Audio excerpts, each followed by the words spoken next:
So a lot of people have trouble with this, so I'm going to show you my setup for doing this. First, I start by aligning Bilbo on the left side of this little white splotch on the wall here, and I hit F, which is going to make the camera be at a consistent distance behind Bilbo. Then I look at the left edge of the screen, and I look at this little gap below the tree stump, and I try to have it be about this big. It's not very strict, the slope boost timing is much more important.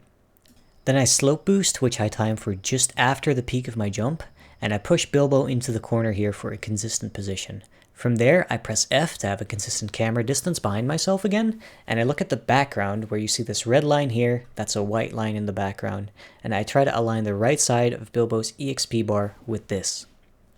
So now I'm going to hold sneak and start inching right slowly, and I'm going to look for my next visual reference, which you'll see here. It's a little dark spot below Bilbo's left foot, the bottom left of it, and I'm going to try to align Bilbo's left foot as far right of this as possible, so it really touches the corner.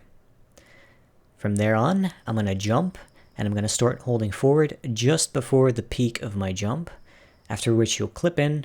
Then I align Bilbo to be facing that little tree branch in the background there, and I do 2 jumps, which should be enough to get me out, and from that point on, I just jump up the tree, and I hit the end trigger.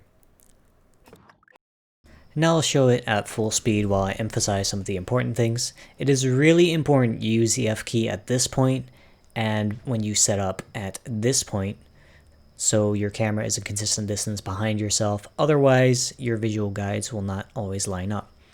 Next up, this is just my setup. It is not a guaranteed setup, and nobody can say if it's the best setup. You might find different visual guides for you, which is completely fine if they work better for you.